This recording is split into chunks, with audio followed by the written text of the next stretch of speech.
Mesdames, Messieurs, bonjour. Merci de nous accueillir chez vous. Vous êtes à Télé-École, la première chaîne éducative et scolaire de l'Afrique de l'Ouest. Voici les titres du grand journal de l'éducation. Résoudre la problématique de la recherche du stage grâce au partenariat avec les entreprises.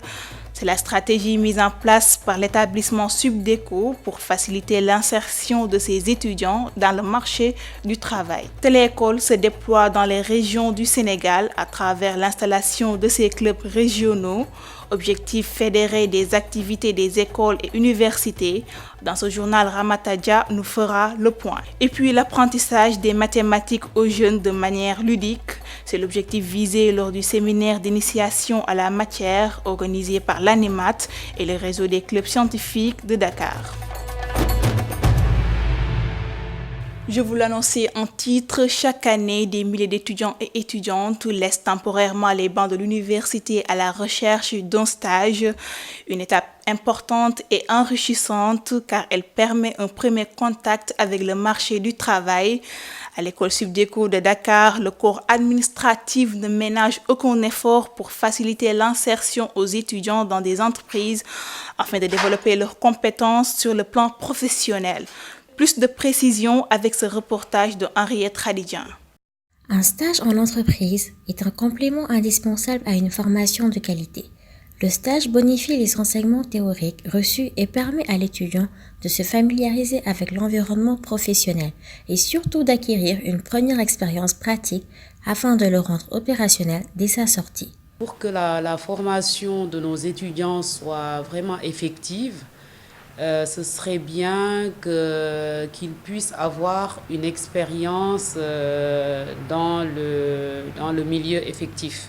Le but de ces partenariats-là, c'est de permettre à nos étudiants, dans le cadre de leur formation, de découvrir le milieu de l'entreprise et puis d'acquérir certaines expériences pour pouvoir faire le lien entre ce qu'ils apprennent théoriquement et ce qui se passe exactement dans le milieu de l'entreprise. La difficulté d'insertion des jeunes et la problématique de l'emploi au Sénégal constituent un enjeu fondamental des écoles de commerce. Par ailleurs, il est souvent exigé dans ces écoles un mémoire de fin de cycle ou un rapport de stage afin de valider son année. Notre service s'occupe d'insérer les étudiants du groupe Subdeco Dakar en faisant son maximum pour essayer de leur trouver des stages au sein des différentes entreprises au niveau du Sénégal et pourquoi pas aussi au niveau international.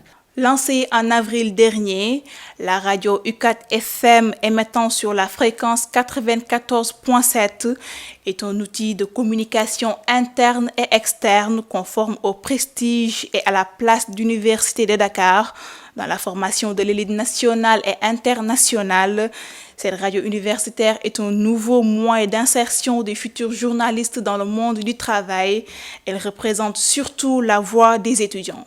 C'est un reportage de Djibril Diédhiou. Inaugurée le samedi 27 avril 2019, la première radio universitaire UCAT FM émet depuis ses locaux au Centre d'études des sciences et techniques de l'information CESTI, une radio dédiée à la communauté estudiantine. La radio donc sera un relais. Et au-delà d'être un relais, ce sera aussi une radio de terrain pour aller partout où s'installe la communauté universitaire, pour dire que c'est une radio pour toutes les universités du Sénégal, publiques comme privées, et les institutions également qui existent dans ce pays. Parce qu'également, c'est un prolongement de l'éducation pour instruire, pour éduquer, parce qu'on a vu quand même au niveau de l'école, les gens se limitent maintenant à instruire alors qu'on devait instruire et éduquer. Ces radios, ces genres de télévision comme Télé-École peuvent aider également à instruire, mais également à éduquer les enfants, parce que quand même c'est un moyen qui doit prolonger également l'éducation de la famille. La France estudiantine a accueilli avec beaucoup d'enthousiasme et d'allégresse cette radio universitaire. UCAD FM, la voix de Cheikh Anta Diop, cette radio servira de plateforme pour vulgariser les enseignements de ce savant. Étant étudiant en licence au CESTI, vraiment, l'implantation de cette radio universitaire, vraiment, ça a été une bonne chose pour nous. Parce qu'il faut le dire aujourd'hui, moi, à mon jeune âge, après mes cours théoriques en classe et quelquefois pratiques, c'est avec la radio universitaire UCAD FM je viens, je propose des reportages où souvent on nous envoie au terrain pour faire des reportages et à notre retour, il y a le coordinateur qui est là, qui nous corrige et nous sommes avec des professionnels du CESTI en même temps et au niveau de la radio universitaire, vraiment ça nous apporte beaucoup de choses parce qu'on apprend plus aussi avec cette nouvelle rédaction créée au sein de notre université. C'est une très bonne initiative, voilà, pour une radio de l'université. Et je souhaiterais que ça soit véritablement un moyen d'exercice, c'est-à-dire un moyen de stage pour les étudiants, parce que surtout les étudiants en journalisme, qu'il y ait des programmes qui s'établissent et qu'autour de rôle, les étudiants puissent aller s'exercer, que ça soit en fait un type de stage, un programme mis en place et que alors toutes les informations concernant l'université soient alors au centre et sortant alors de cette radio. La 94.7, avec une portée d'émission de 100 à 120 km de rayon depuis l'Université de Dakar, est actuellement disponible et dédiée 100% à la communauté de l'université. Inviter les jeunes à se familiariser avec les mathématiques à travers des activités ludiques, c'est la mission que s'est assignée le réseau des clubs scientifiques de Dakar en partenariat avec la structure Animat lors d'un séminaire d'initiation au centre Blaise Senghor. C'est un reportage de Maguette Ba. Le réseau des clubs scientifiques du Sénégal, en partenariat avec l'ONG française Animat et Campus France, ont organisé une session d'initiation à la recherche en mathématiques. Du 25 au 30 mars 2019, au Centre culturel Blaise Senghor de Dakar, les lycées Seydina Limamou Laye de Guédiawaye, lycée Seydou Nourou Tall de Dakar et les cours privés Anne-Marie Javoué de Dakar étaient les 3 principales cibles. 5 autres établissements ont également participé aux ateliers, regroupant les élèves de la 3e à la terminale. Je suis membre d'Animat, une association française qui œuvre pour la popularisation des mathématiques, que ce soit en France et dans le monde. Et cette semaine, nous organisons une session intensive pour des lycéens pour leur faire des mathématiques et des mathématiques autrement. Donc aujourd'hui, par exemple, nous avons fait une activité de pavage où il fallait chercher quand est-ce qu'on pouvait paver avec des dominos, une grille ou non. Nous avons aussi fait un jeu de Nîmes, c'est-à-dire un jeu avec des baguettes, où le but c'était d'enlever des baguettes. C'est celui qui enlevait la dernière avait perdu. Voilà, donc c'est des activités qui leur permettent de réfléchir un petit peu, de faire évoluer leur capacité de réflexion, de démonstration.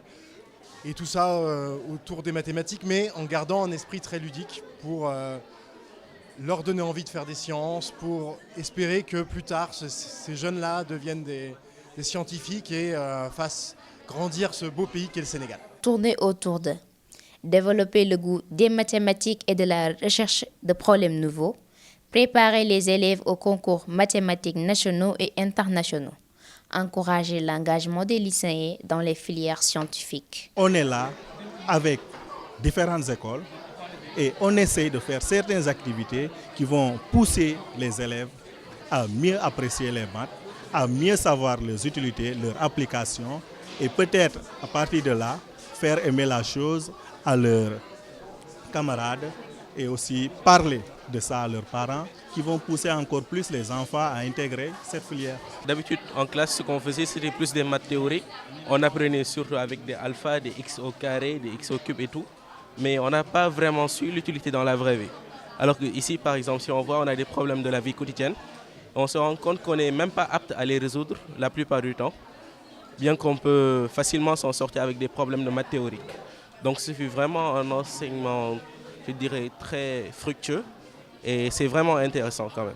Ces 35 heures de maths ont permis aux élèves de partager leurs connaissances, d'échanger et de créer des relations d'entraide. Ici, il ne s'agit pas d'apprendre les maths, mais de faire les maths dans une approche de recherche. Fédérer des activités parascolaires des différents établissements dans des régions du Sénégal, c'est la mission principale des clubs régionaux téléécoles de Tambacounda à Kolda en passant par Saint-Louis. Ramata Dia nous fait le point sur l'installation de ces clubs. Après une conférence de presse de lancement avec les membres du comité scientifique de téléécole et des partenaires, la tournée nationale d'installation des clubs téléécoles a démarré. Première étape, Saint-Louis du Sénégal. Cette ville historique nous a accueillis précisément à l'université Gaston Berger de Saint-Louis, dans les locaux de la radio téléécole de l'UFR-CRAC. Après Saint-Louis, cap sur Louga. Au lycée Malick Sall, le club est installé en présence de l'inspection académique, du proviseur, des professeurs et élèves. Nous voici à Thiès. capitale du rail. L'équipe s'est retrouvée au lycée Ahmadou Ndack avec les élèves des autres lycées pour mettre en place leur club télé-école. Place au lycée Valdiodio Ndiaye de Kaolack, où Madame Diallo, inspectrice d'académie, nous a accompagnés dans l'installation du club télé-école. L'axe 1 est clôturé au lycée Coumba Ndoffène Diouf de Fatick. Au même moment, dans le sud du Sénégal, l'équipe entreprend l'axe 2 de la tournée. Les clubs sont respectivement installés à Ziguinchor, particulièrement à l'université Assane Seck, puis à Tamba, au lycée Mame Cheikh Mbaye, et enfin à Kolda, à l'ENO de l'UVS. Les clubs télé-écoles sont installés de manière effective dans toutes les régions du Sénégal. Ils permettront ainsi aux élèves de fédérer leurs activités parascolaires en nous montrant les merveilles de leurs écoles à travers la télé.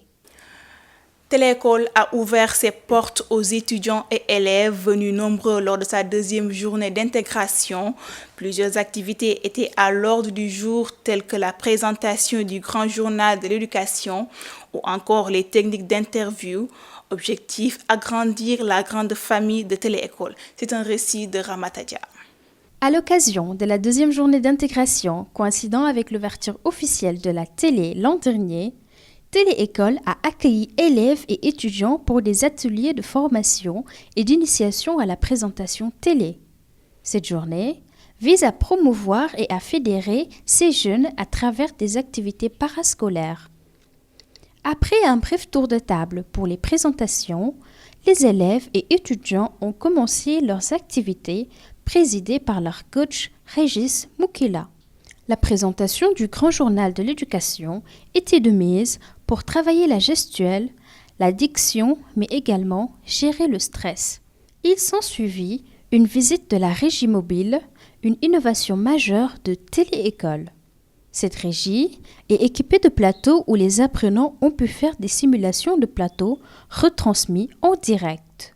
Cette journée a été riche en échanges et en émotions pour faire valoir en grand ces jeunes pétris de talent. Le rendez-vous est donc pris à l'année prochaine pour la 3e journée d'intégration Téléécole. Alors, nous recevons sur ce plateau mademoiselle Aïcha Mariama Diatta, étudiante en médecine 6e année, pour nous parler de l'hypertension artérielle. Bonjour mademoiselle Aïcha. Bonjour. Alors, pour entrer dans le vif du sujet, quelles sont les causes et symptômes de l'hypertension artérielle? Merci Mariette Ndiaye, je serais ravie de répondre à cette question. D'abord, je dirais que l'hypertension artérielle est une pathologie qui est assez fréquente et chronique. Les causes sont multiples. On a deux groupes de causes. Parmi, on a les causes génétiques et les causes non génétiques. Les causes génétiques représentent 95% et les causes non génétiques 5%. Alors, parmi ces causes génétiques, c'est-à-dire l'hérédité. Donc, si par exemple, chez les grands-parents ou bien chez les parents, on note une notion d'hypertension artérielle, donc il y a un risque il y a une prédisposition au sein de la descendance de faire une hypertension artérielle. Et à cette cause génétique est associée à des facteurs de risque tels que l'âge avancé vers 40, 50, 60 ans, le sexe masculin, le tabagisme, une mauvaise alimentation, la sédentarité. Donc à ce groupe de causes génétiques, on a un autre groupe, donc les causes non génétiques, parmi lesquelles on a les pathologies rénales, on a également les pathologies endocriniennes, telles que certaines tumeurs surrénaliennes qu'on rencontre chez les enfants, mais également on a les causes vasculaires et également on a la dépigmentation. Et sur ce, je lance un appel auprès des femmes. La dépigmentation peut donner une hypertension artérielle. Donc, à côté des causes, on a les symptômes. Les symptômes sont assez... en fait, je dirais qu'on a 3 types de symptômes classiques. C'est les maux de tête. Donc, dans le terme médical, on parle de céphalée. Donc, le plus fréquemment, le malade vient en consultation pour des maux de tête. Et à ces maux de tête s'associent parfois des bourdonnements de l'oreille et parfois des troubles visuels tels qu'une baisse, telle qu'une notion de flou visuel ou bien une notion de brouillard au niveau donc des yeux. Parfois, on peut également noter des vertiges. Voilà, c'est ça en quelque sorte les symptômes. Et également, une élévation des chiffres tensionnels qui sont supérieurs ou égaux à 140 mm de 10 mm de mercure pour la diastolique. Et dans le terme habituel, on utilise 14,9. Donc on parle de l'hypertension artérielle si les chiffres tensionnels sont supérieurs ou égaux à 14,9. D'accord. Donc, nous avons compris qu'il y a deux causes, les causes génétiques et les causes non génétiques. Maintenant, d'habitude, on remarque que l'hypertension artérielle est beaucoup plus fréquente chez les adultes. Est-ce que les enfants aussi sont exposés à cette maladie? Oui, effectivement, les enfants sont exposés à cette maladie, mais plus dans le groupe non génétique. Parce que dans le groupe non génétique, on a les causes vasculaires, les causes endocriniennes. Donc, à ce groupe, on note des pathologies qui touchent l'enfant. Et ces pathologies vont secondairement entraîner une hypertension au sein de ces enfants, telles que les tumeurs surrénaliennes qu'on peut rencontrer. D'accord. Et pour les complications, pouvez-vous nous en dire plus? Les complications sont multiples et parmi lesquelles je citerai les complications au niveau du cerveau, telles que les AVC, qu'on rencontre fréquemment auprès des personnes âgées. Alors également, on a les manifestations oculaires qui peuvent entraîner au long cours une cécité, donc une baisse carrément, une absence donc de la vue. Et également, on a les atteintes cardiaques. Donc la plupart des insuffisances cardiaques sont liées à l'hypertension artérielle. Et également, on a les pathologies rénales. Donc ça peut entraîner l'hypertension, peut donner également des pathologies rénales telles que l'insuffisance rénale. D'accord.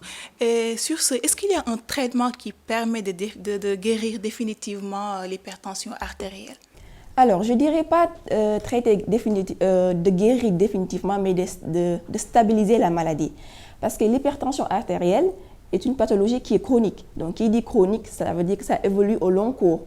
Donc, il y a des médicaments qui pourraient stabiliser, diminuer les chiffres tensionnels. Et à cela, il faudra respecter les mesures hygiéno-diététiques. Donc, qui constituent la base, qui constituent l'élément fondamental de la prise en charge. Donc, la prise en charge, c'est étape par étape.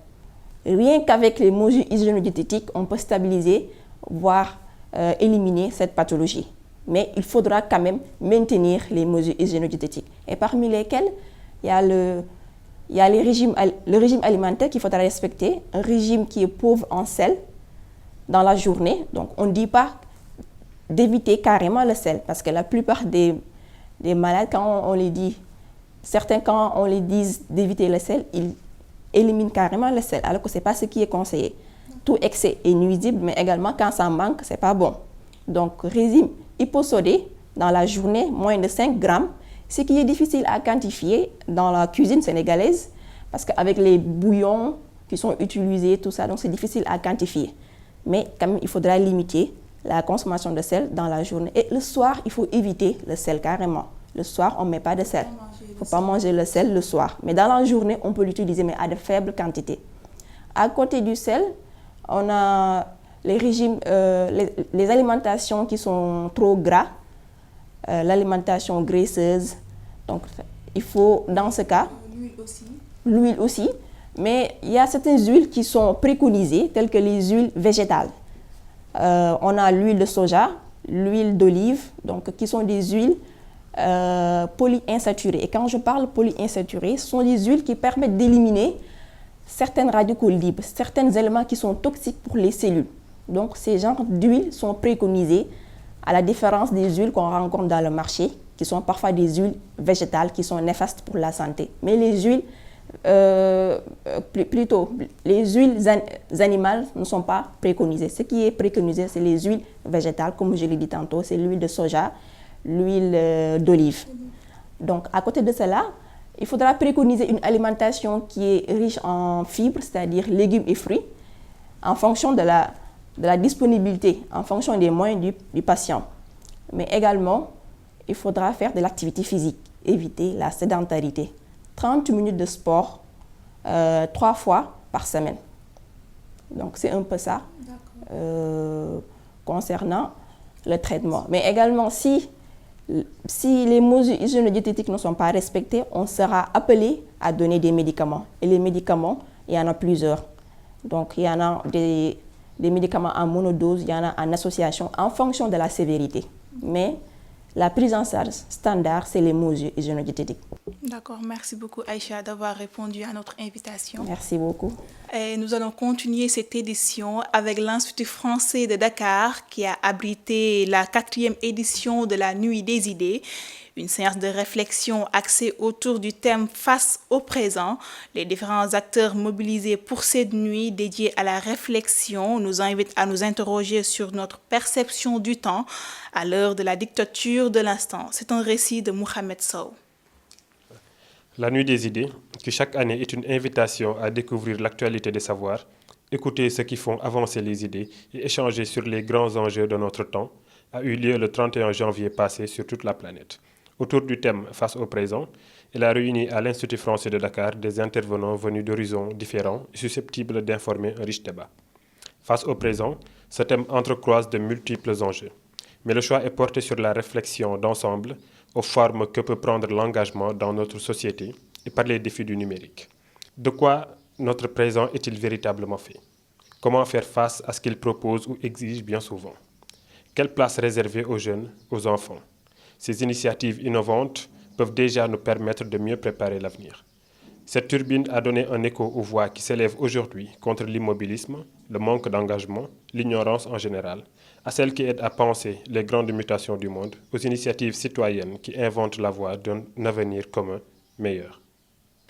C'est sur ce récit de Mohamed Sow que nous nous arrêtons pour ce grand journal de l'éducation sur Télé École. Merci de l'avoir suivi. D'ici là, bonne suite des programmes.